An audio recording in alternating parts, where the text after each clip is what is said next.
Bismillahirrohmanirrohim. Assalamualaikum warahmatullahi wabarakatuh. Alhamdulillahirabbil alamin. Wassalatu wassalamu ala asrofil anbiya'i wal mursalin wa ala alihi washabihi ajmain. Asyhadu alla ilaha illallah wahdahu la syarikalah wa asyhadu anna Muhammadan abduhu wa rasuluh. Segala puji hanya bagi Allah Tuhan semesta alam.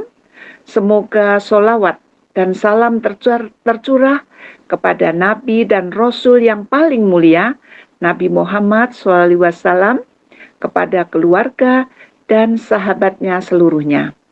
Aku bersaksi bahwa tidak ada Tuhan selain Allah yang Esa, tidak ada sekutu baginya. Dan aku bersaksi bahwa Nabi Muhammad SAW adalah hamba dan utusannya.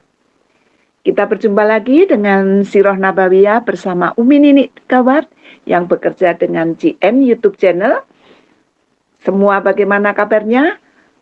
Umi Nini Gawat doakan semoga semua yang mendengarkan Sirah Nabawiyah, membaca Sirah Nabawiyah akan dikaruniakan oleh Allah rahmat, hidayah, ridho, dan umur yang panjang, berkah manfaat, sehat afiat jasmani rohaninya, semakin taat meningkat iman takwanya, bertaat beribadah, dan rezekinya melimpah ruah berkah manfaat agar bisa menambah pundi-pundi tabungan akhirat dengan zakat, infak, dan sedekah.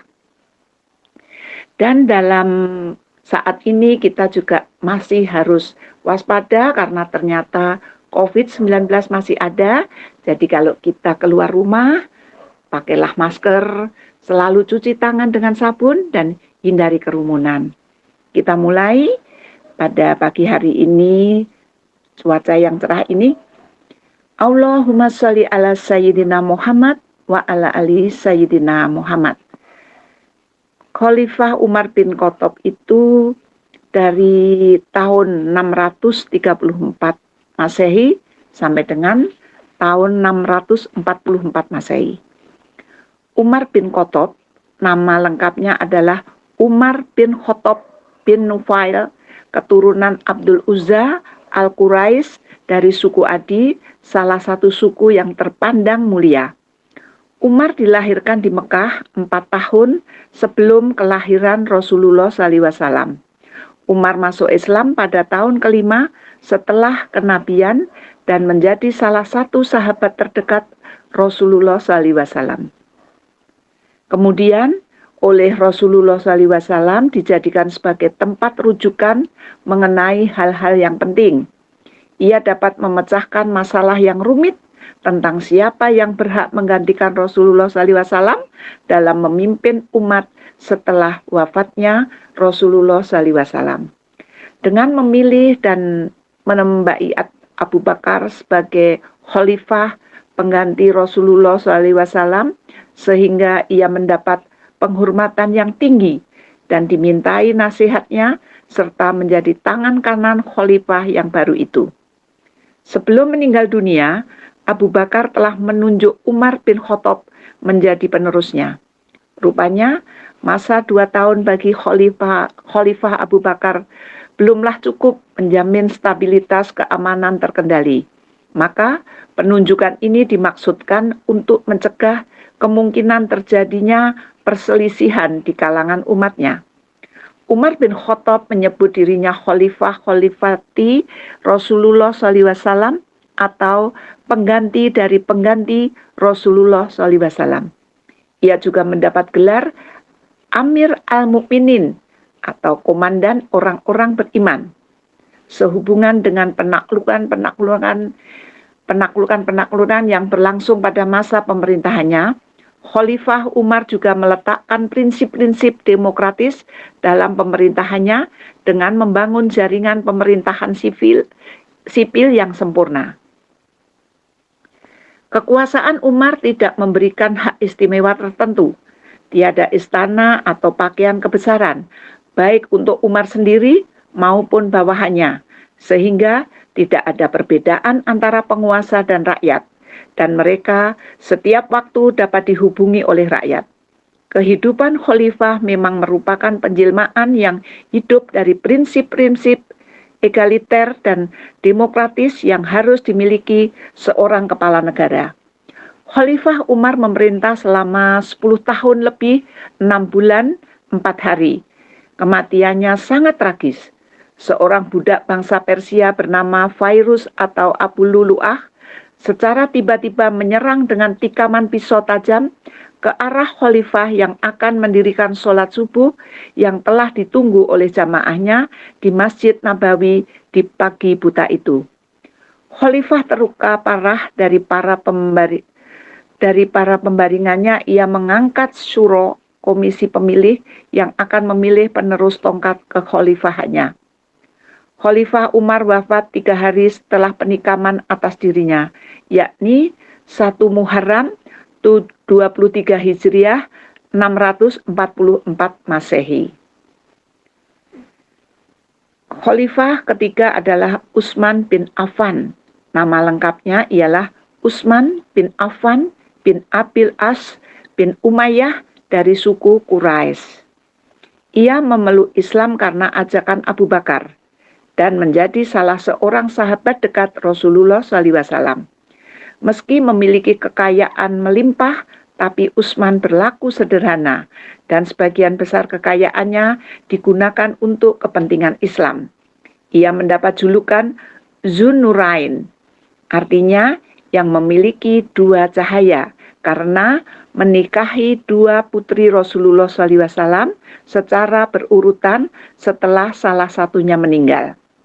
Selain itu, Utsman juga merasakan penderitaan yang disebabkan oleh tekanan kaum Quraisy terhadap kaum muslimin Mekah dan ikut hijrah ke Abenesia beserta istrinya.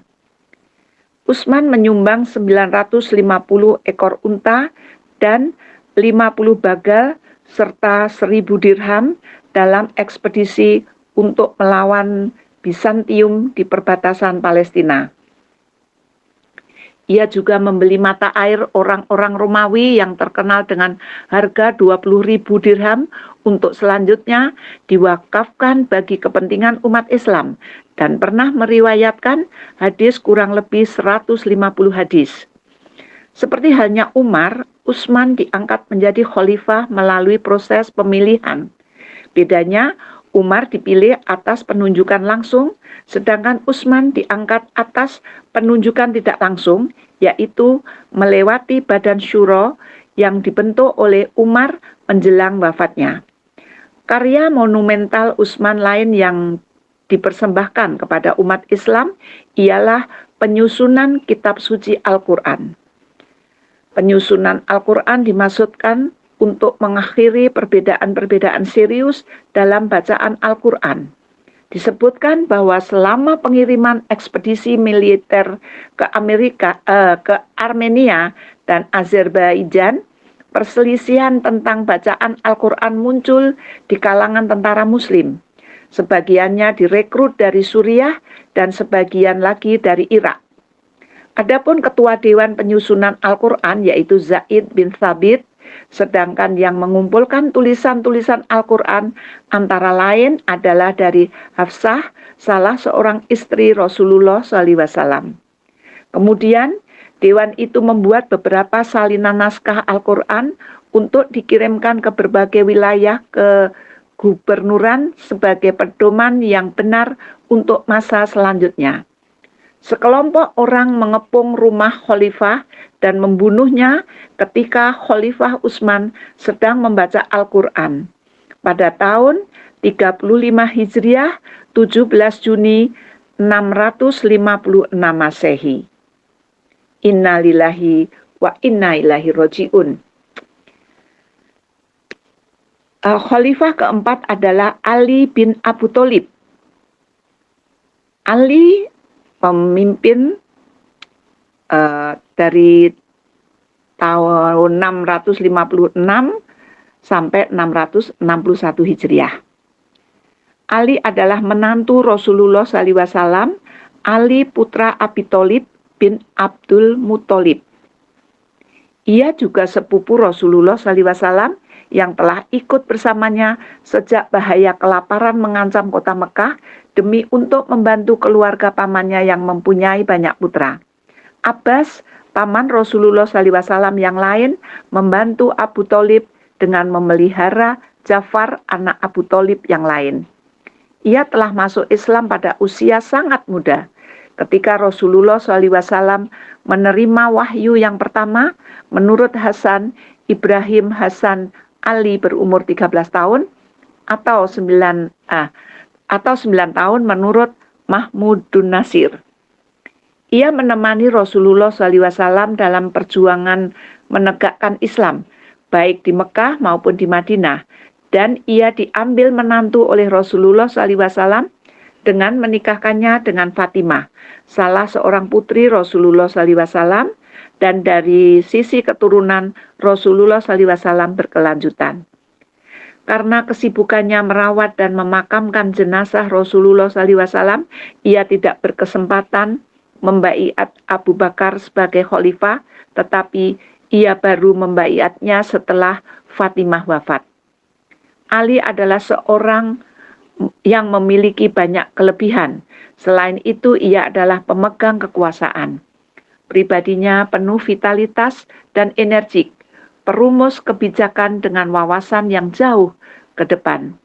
Ia adalah pahlawan yang gagah berani, penasehat yang bijaksana, penasihat hukum yang ulung, dan pemegang teguh tradisi, seorang sahabat sejati, dan seorang lawan yang dermawan.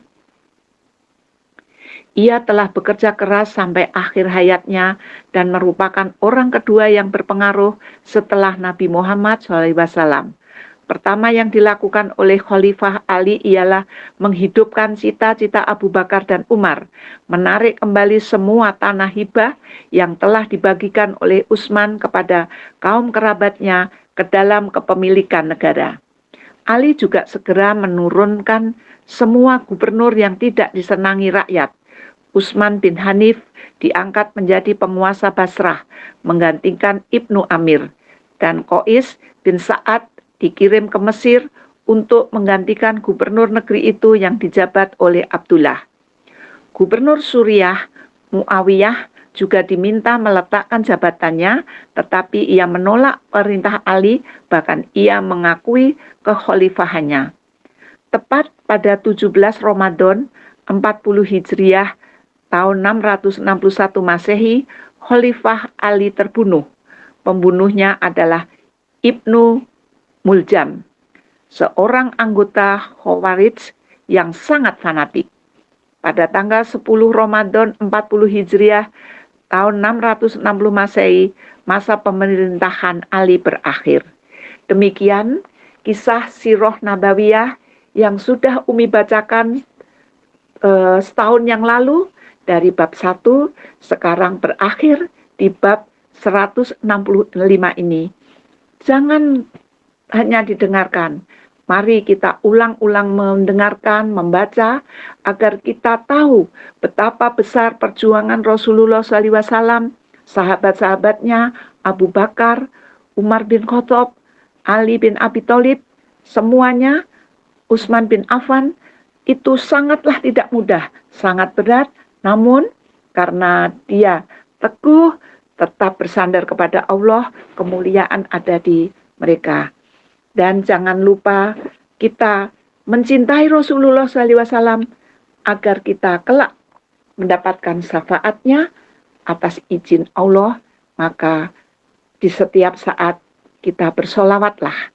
Demikianlah, insya Allah nanti kita bertemu lagi dengan Umi Ninik Gawat dengan kisah-kisah Nabi-Nabi Allah, insya Allah, dan semuanya Umi Ninik didoakan paham akan sejarah para nabi yang utusan Allah SWT. Kita tutup majelis ini dengan doa hafaratul majelis. Subhanallahumma wa bihamdik, asyhadu alla ilaha illa anta, astaghfiruka wa atubu ilaik. Billahi taufiq wal hidayah.